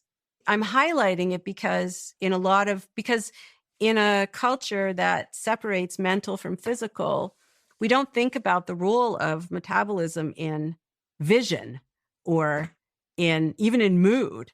That's a really recent thing. In our lab, one of the things we study now is the role of metabolism in really basic psychological phenomena, like just as a fundamental building block of your mind, basically. So your daughter exhibits those symptoms. I'm really curious to hear what conventional medicine at that point told you should do with the daughter in that situation at that time versus what you did. You have this wealth of information. You have a medical background. Yeah, so I should say this was some years ago, right? So currently there is a kind of a revolution going on where there's actually something called metabolic psychiatry now. Back when when I was reading about this, it sounded crazy. When I saw what my daughter was, that she was suffering, like really suffering. It's really hard for me to talk about this because as I'm talking to you about this, I'm thinking, I wish that I had figured this out earlier. But anyways, what we did was I found every possible route that I could think of to target her body budget. So basically target her metabolism. And then we basically came up with a daily routine, which she participated in making, to see if we could put her on a different trajectory, and that involved everything from getting off social media. Because first of all, she was using, like a lot of kids do, she was using her screens late at night. And at that point, and again, this was something I just happened upon, right? But it actually at a NCI meeting, at a National Cancer Institute meeting, we have retinal ganglion cells. We have cells in our retina that regulate circadian rhythm, and they're sensitive to light at the wavelengths that comes from a screen. So if you look at those screens at night, your brain thinks it's daytime, like your circadian rhythm. You give yourself a circadian rhythm disorder, basically, and it will be harder to get into a regular sleep cycle. And you need that regular sleep cycle in order for toxins to clear and in order to consolidate what you've learned during the day so that you can remember it later. And there are a whole bunch of restorative things happen during deep sleep that you really need. And if you can't get enough deep sleep, that will make your budgeting problems worse, basically. So we targeted her. We got her off social media. Well, first of all, off screens after, like 7 o'clock, 8 o'clock at night, no screens. Off social media to reduce social uncertainty, social stress. I got up with her at 5:30 every morning, made her breakfast, sat with her while she ate breakfast. So made sure that she was eating nutritious food, not pseudo food, like, Pop-Tarts and shit like that. We had to start her like exercising again. So she started to walk long distances. She started doing Pilates, like not Pilates on a mat, but like Pilates with a reformer that would make anybody cry, Why exercise as it relates to this budget and the metabolic functions? Because exercise, basically, exercise throws your, it's like your brain, it's like you're throwing yourself out of metabolic balance so that the brain can learn to get itself back in. You're basically improving the resilience of your physical systems is basically the way to. So she's not, she needed something more like interval training, which is what these Pilates classes were, as opposed to, practicing to play tennis or whatever. Something that would where she, after a certain period of time, she'd be dysregulated metabolically, and then she'd drink water and, eat something healthful. And then her system basically was learning to become more flexible again, not so stuck. So again, it was like dosing with prediction error, or like providing the brain with opportunity to learn that it was wrong. And then omega-3s. So we took, I can't remember the exact dose, but I dosed it out, high omega-3s, low omega-6s.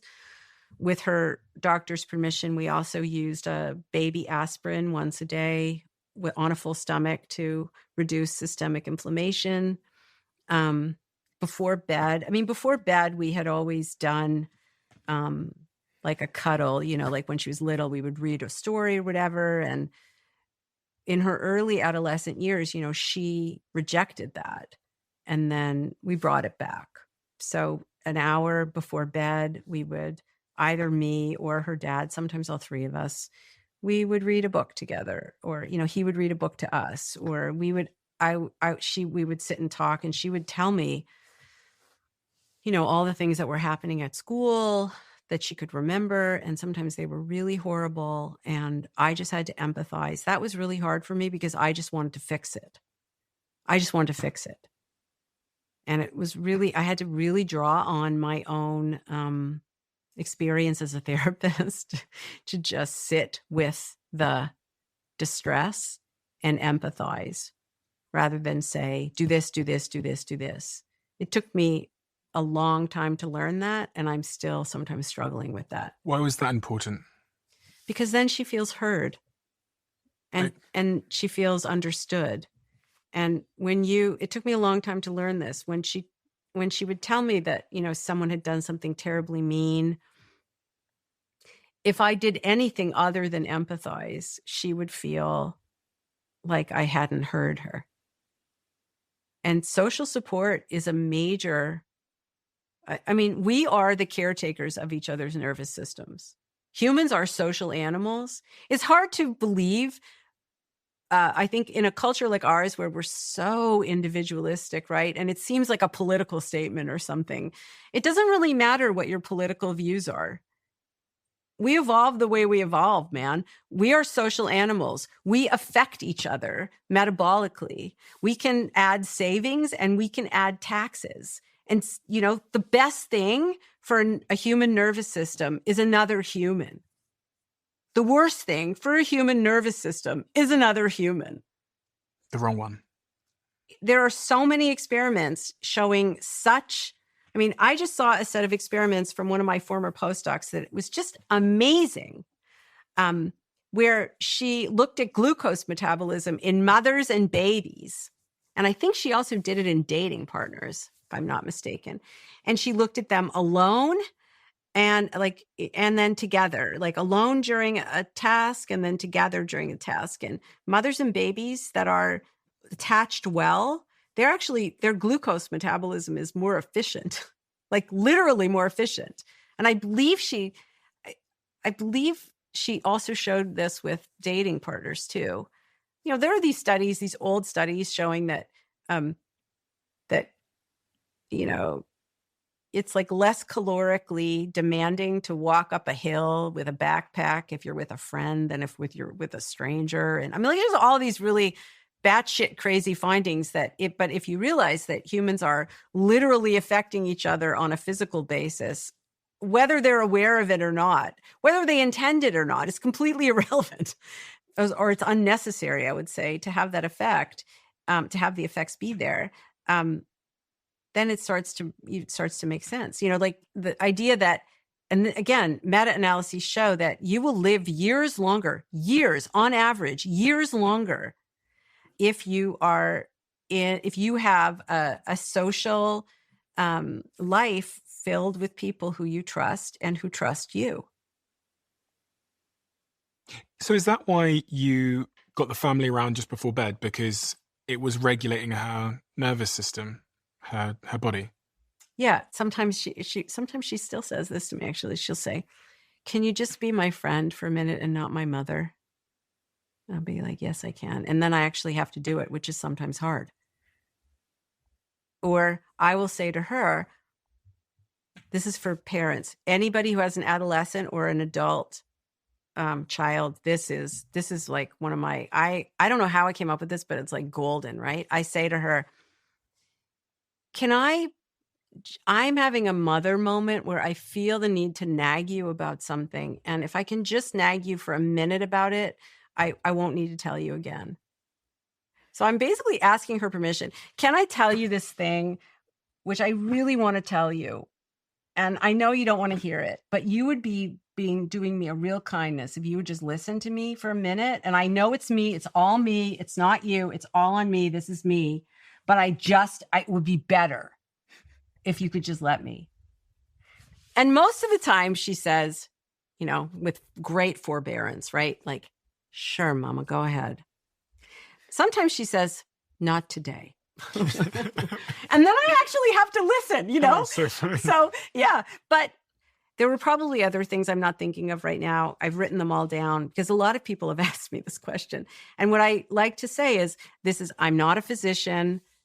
I'm not a psychiatrist. This is not a recommendation or recipe for your children. I'm just telling you what I did as a scientist.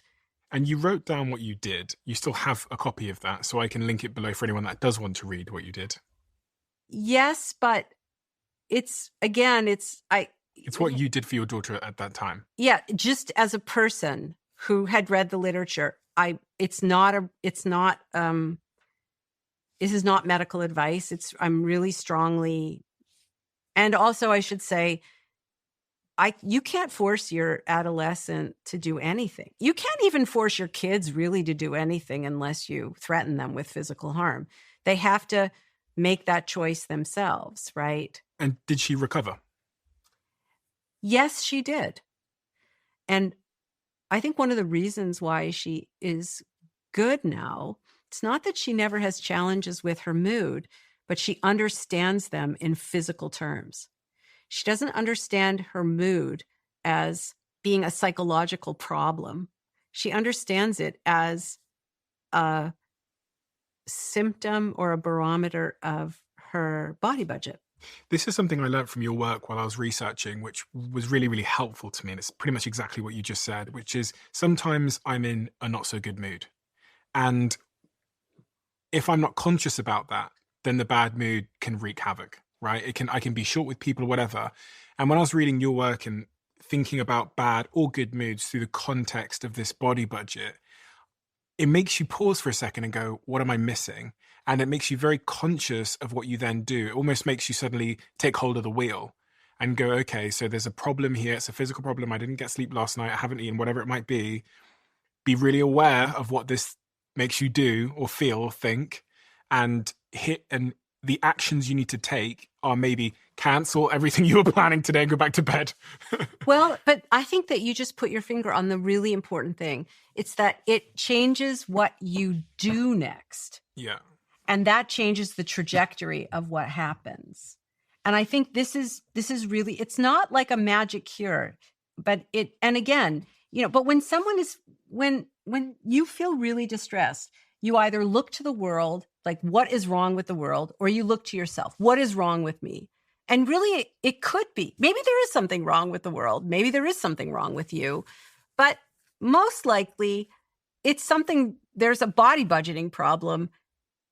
Even if it's the case that there's something wrong with the world, you're better equipped to deal with that thing if you are managing your body budget. You really do need to design your calendar as much as you possibly can in the confines of the profession you have around that body budget. And for me, a big change I made 2 years ago, super privileged, I get that, not everyone can do it. I couldn't do it when I was working in call centers, was I implemented a rule where there's no meetings before 11 o'clock. And it just means for me that I never set an alarm. So I wake up when I'm fully recharged. And it was like the most profound thing. I should have done this way sooner. But it's had such a big impact on my life. Because you can almost guarantee that it's very, very rare for me to be underslept. Although it happens because I have to travel and stuff a lot. But that really had a profound impact on my life. Yeah. And I think, And as a leader and as a... Exactly. And I think, honestly, if leaders take this seriously, then the hope is that there'll be some realization that this is also important for everybody. And, we have a society that is structured in a particular way, but there's no requirement that it's structured in this way. There's, the biggest predictor of work productivity after, is sleep and hydration. And after you take away sleep and hydration, I think exercise is up there too. Some of us have more choices than others, right? But it's important, I think, for people who are CEOs, who are leaders, who are business leaders, to understand that there are good business reasons, there are good economic reasons to take this shit seriously. Am I right in thinking that alcohol impacts your body budget? And it therefore makes it harder for you to exhibit all the other behaviors and expend energy in other areas, and also therefore increases the probability that you'll be depressed? So, I should say that I am not an expert in the metabolism of alcohol. So I'm going to extrapolate based on what I do know.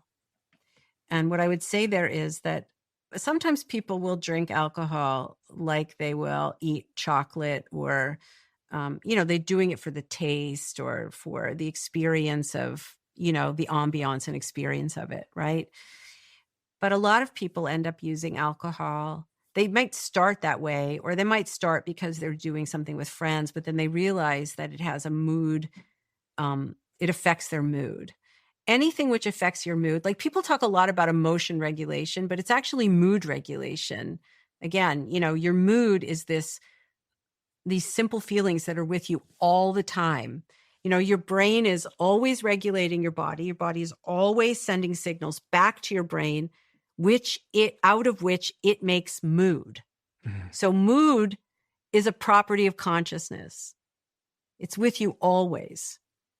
Sometimes in moments you will make sense of the signals and the mood that goes with it in terms of the outside world. And that's when you experience emotion, right? Where your actions are relating the two together in terms of your mood. But a lot of the time we don't. We just experience mood as a property of consciousness. This is a delicious drink. That guy's an asshole. You're very trustworthy. The mood is embedded in the perception of the world. And when people, it's just like actually sometimes opioids have this effect also. They're mood altering, meaning they are, if they're manipulating your mood, they are manipulating your metabolism. And when people get addicted, they often get addicted because they're regulating their mood. They're attempting to reduce their suffering. The problem I shouldn't say the problem, because I don't know exactly how alcohol affects metabolism. My expectation is that it's not just in one way. And also, I do know there are context effects, actually. So you can drink exactly the same amount of alcohol and it can have different effects in different contexts. That totally blew my mind when I saw that research. So I'm thinking it's not a simple relationship. But one thing I do know is that your predictions become sloppier, and you don't take in prediction error. You don't learn.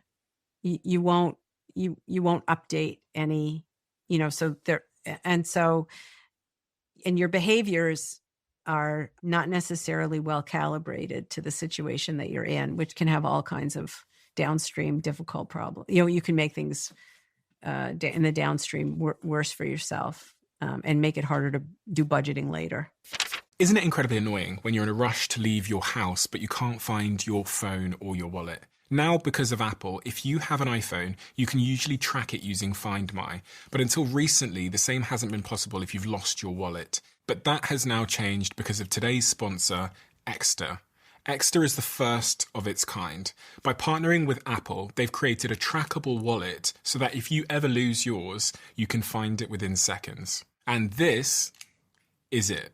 And you might recognize Exter from their collaboration with Lionel Messi. It's super slim, made from recycled aluminium with built-in RFID blocking properties to protect from identity theft. And with one click, all your cards pop up so you can tap and go. I often talk about 1% improvements, and when I look at Exter, to me, it's the culmination of so many 1% improvements on the traditional wallet. So if you're looking for an upgrade, head to exter.com and use code Stephen for an additional 10% off their spring sale, which ends on May 19th. Head over there now and check it out. And you also get free shipping and a 100-day trial. That's exter.com with code Stephen.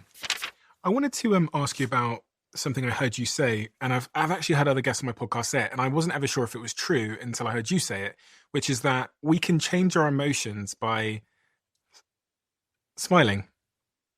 Because if the brain is predicting, then presumably if I do a big smile and I go, yes, then the brain is going to predict good feelings and going to cause good feelings, etc., and going to cause me to feel nice about myself. Well, yes and no. Mm. I think, people smile when they're not happy too. Mm. People smile when they're angry. People smile when they're plotting the demise of their enemy. People smile for all kinds. People smile when they're afraid. But can I make myself happier technically by smiling? The meta-analytic evidence suggests that there is a slight effect. That there's a small. Yeah. Crinkle your crinkle. There you go. It's like put a pencil between your teeth. Oh, go ahead. Oh, yeah. Now smile. Now crinkle. Okay. So it's like that. So what I would say is it's a minuscule effect size. Like it's very small. I do feel happier. Do you? Yeah. But that's because I made you do something silly, maybe? Maybe, yeah. Okay. But anyways, the point being that it's overblown as an effect. I think there's a small, my recollection is that the last meta-analysis I read was that there was a small effect, but a small effect means it doesn't work for everyone and it doesn't work always. It's just really, really a very, very small effect. You must have a perspective on ADHD, which has become a huge topic of conversation in society. I was diagnosed with ADHD. I don't necessarily take it to mean anything because I've seen so many variations of ADHD in my friends. But there's been this big rise of ADHD, and linked to the work that you've done on the brain being a predictive tool. So my general response is the following, that there's a rise in people self-diagnosing and in using diagnosis as an explanation for behavior or for why people experience what they experience or whatever. Diagnoses are not explanations of anything. They're descriptions.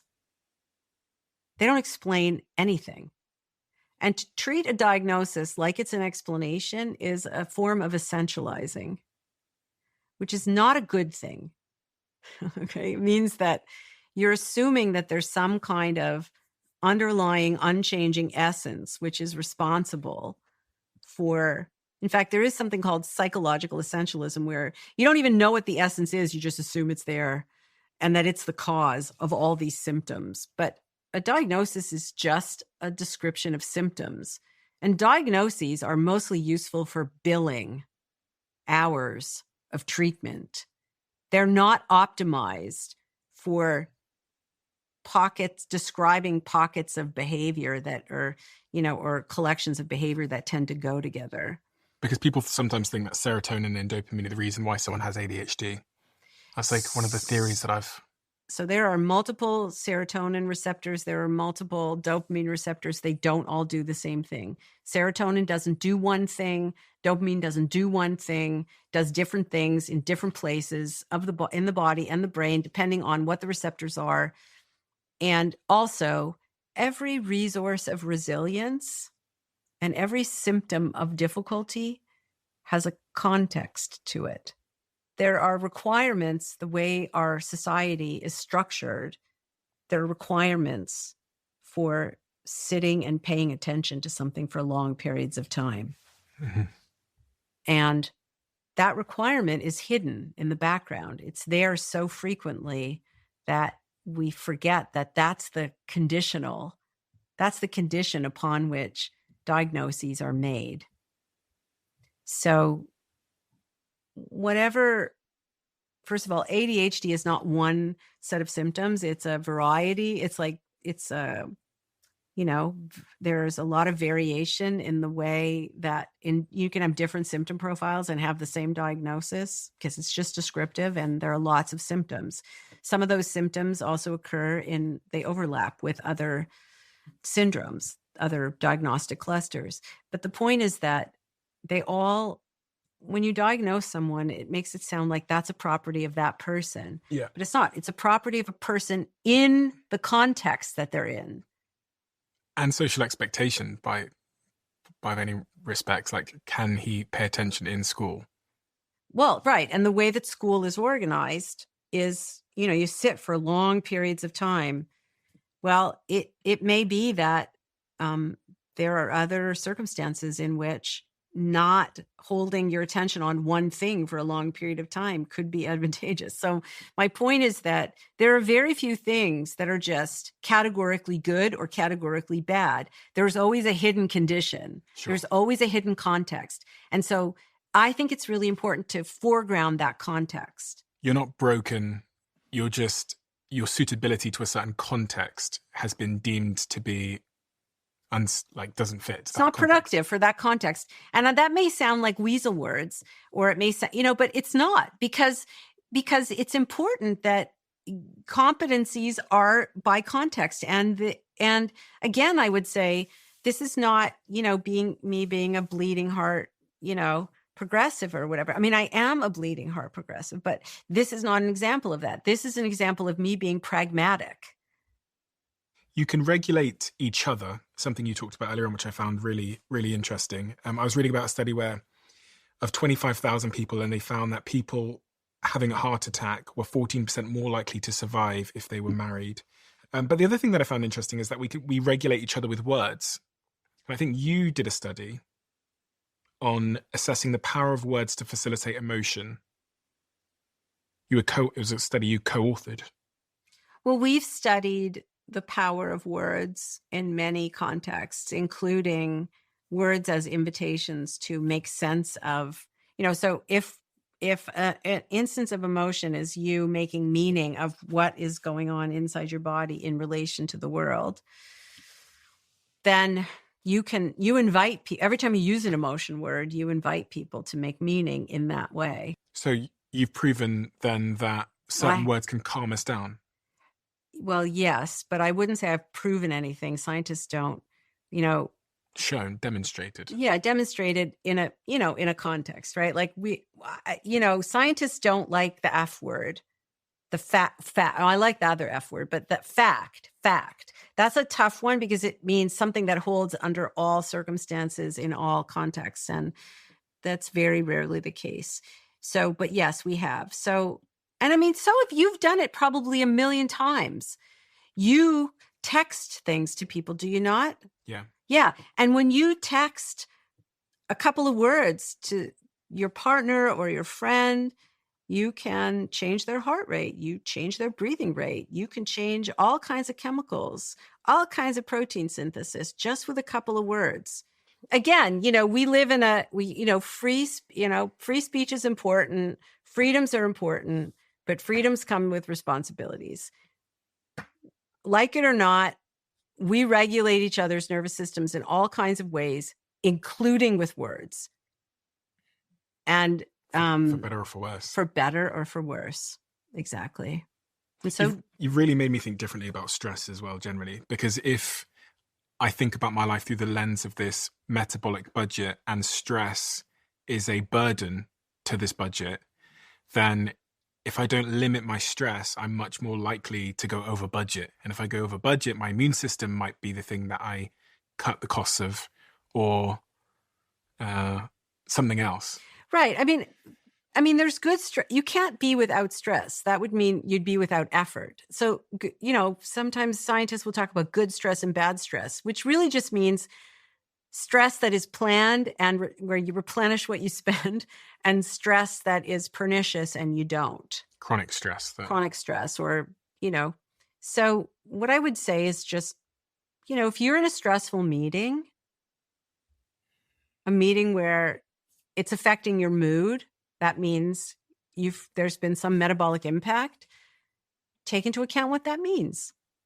With all that you know about the brain, I wondered if it's changed your view at all on religion and God and spirituality, and if there is a higher power at all. The brain is such a wonderfully complex, beautiful thing. As the objective observer in 2025 looks at a brain and goes, this is fantastic. Many people then conclude that there must be a creator of that brain. But also we've talked so much today about meaning and the point of it all. So everything you've learned about the brain and neuroscience and psychology, has it made you believe in a God? No. Has it made you more atheist or agnostic? I'm pretty firmly an atheist.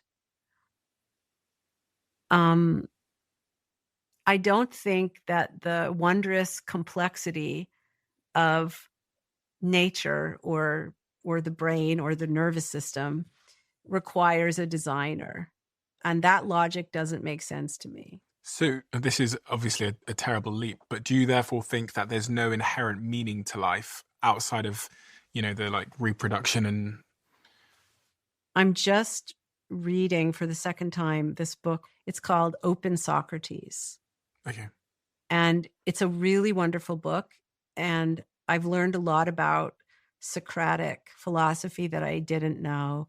And one of the things that Socrates thought was important was asking this question of what is meaning, and that you shouldn't be asking this question in 15-minute increments.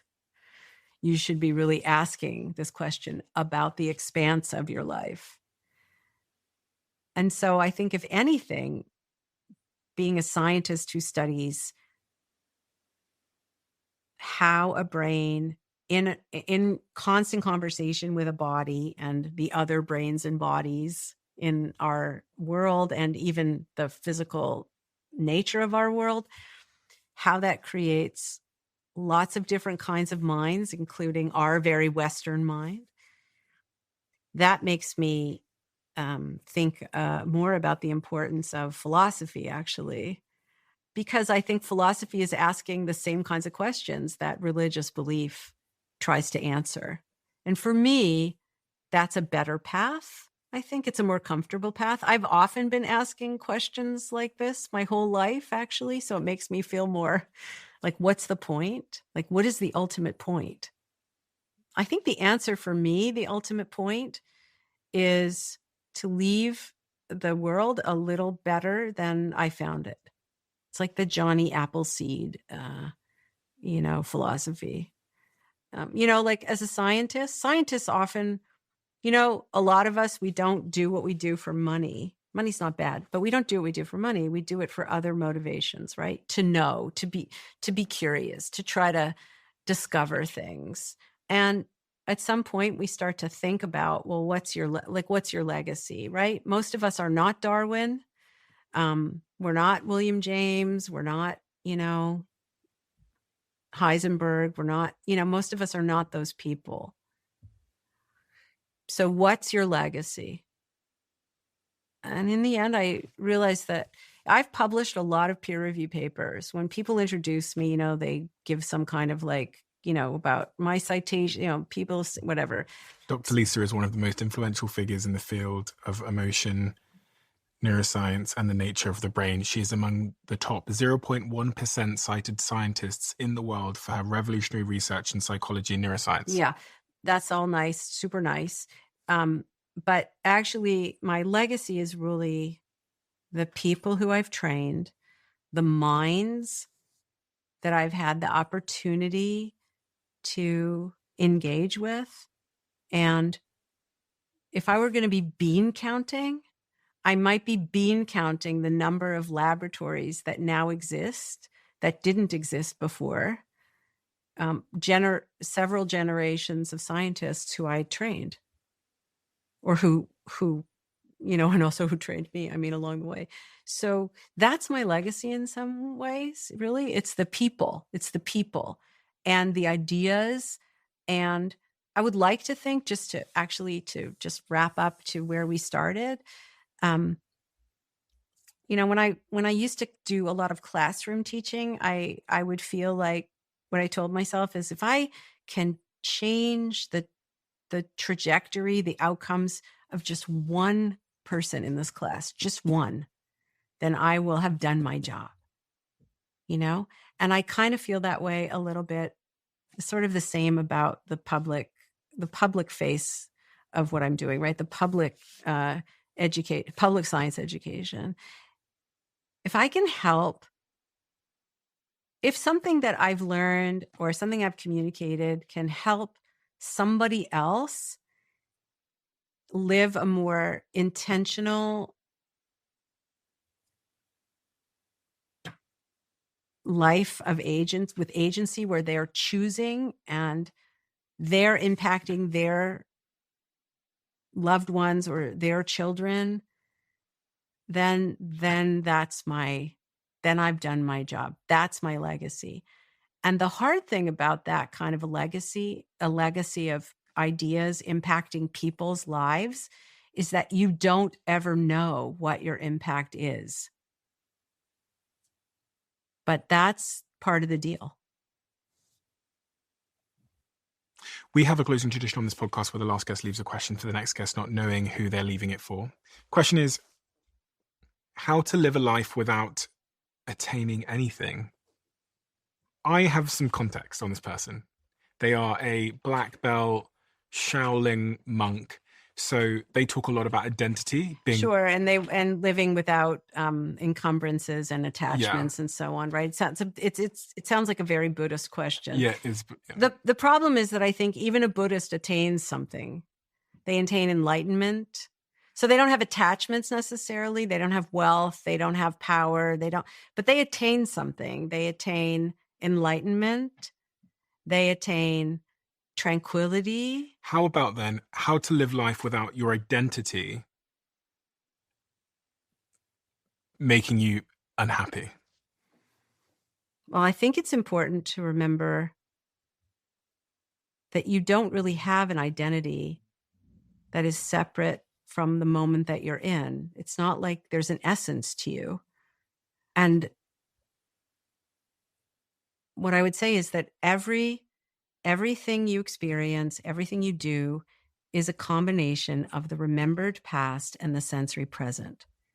That means to change who you are, you can change what you remember or how you predict, or you can change the sensory present. You can change the sensory present by literally getting up and moving somewhere else, like going for a walk, or you can change the sensory present by what you pay attention to, mindfulness, for example, right? There are some sensory signals that are front and center in your attention, and there are some that are in the background lurking.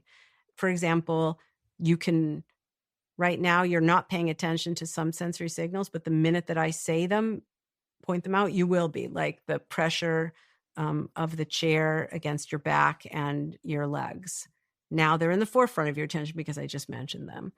So what I would say is that there is no essence to who you are. You are what you do. In the moment, you are what you do. And you can change what you do. You can change what you experience, the consequence of the lived experience, which is the consequence of what you do, by what you remember and what the context is. So that's my answer. If you always remember that, you will never be attached. You will never crave or strive, to have things and like all of these artificial things which prop up the illusion that you are, and you have an essence to you that is unchanging across situations. Yeah, we are very quick to fall into the trap of thinking we are what we did, and that's I much prefer I am what I do, because that means that I have agency to make a different decision in the moment, irrespective of what I did in the past. But that's the trap we fall into. In 10 minutes' time, I bet I'll be downstairs and I'll be back into the trap of thinking that I am Stephen Bartlett, who did this thing for 32 years, or did, Lisa, thank you. Thank you so much thank you for everything that you do. You've changed my mind in a really profound way. And that's quite hard because I sit here quite a lot. So I have lots of conversations about the brain and about lots of new studies that have come out, et cetera, but you've completely changed my mind and made me think in a completely different way, which I'm really grateful for. So thank you so much, because that's a gift, and that's not a gift that I always get doing this job, but it really is a gift, and it's one that I think will help me to live a better life ultimately, but hopefully also for everybody that's listening. And thank you for stepping into the public communication side of your life, because I was going to say, it's someone that knows what you know and that has done the work that you've done. It is so important to the extent that I almost consider it to be like a really critical responsibility, because there's people like us that sit on these podcasts who aren't in the laboratory, that are getting our information from social media, TikTok, or any odd person that says anything. And it's really, really important that people like you step out more and share what you know. And thank you so much for writing these books, because they are absolutely brilliant. And just like you've changed my mind today, I think these books will change a lot of people's lives. I highly recommend this book, How Emotions Are Made. I'm going to link it below, The Secret Life of the Brain. And also for something a little bit shorter, but equally accessible, this book here, 7.5 Lessons About the Brain. Thank you so much. We're done. Thank you so much. I'm going to let you into a little bit of a secret. You're probably going to think me and my team are a little bit weird, but I can still remember to this day when Jemima from my team posted on Slack that she changed the scent in this studio. And right after she posted it, the entire office clapped in our Slack channel. And this might sound crazy, but at the Diary of a CEO, this is the type of 1% improvement we make on our show. And that is why the show is the way it is. By understanding the power of compounding 1%, you can absolutely change your outcomes in your life. It isn't about drastic transformations or quick wins. It's about the small, consistent actions that have a lasting change on your outcomes. So 2 years ago, we started the process of creating this beautiful diary, and it's truly beautiful. Inside, there's lots of pictures, lots of inspiration and motivation as well, some interactive elements. And the purpose of this diary is to help you identify, stay focused on, develop consistency with the 1% that will ultimately change your life. So if you want one for yourself or for a friend or for a colleague or for your team, then head to thediary.com right now. I'll link it below. This has always blown my mind a little bit.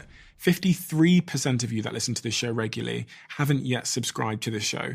So could I ask you for a favor? If you like the show and you like what we do here and you want to support us, the free, simple way that you can do just that is by hitting the subscribe button. And my commitment to you is if you do that, then I'll do everything in my power, me and my team, to make sure that this show is better for you every single week. We'll listen to your feedback, we'll find the guests that you want me to speak to, and we'll continue to do what we do. Thank you so much.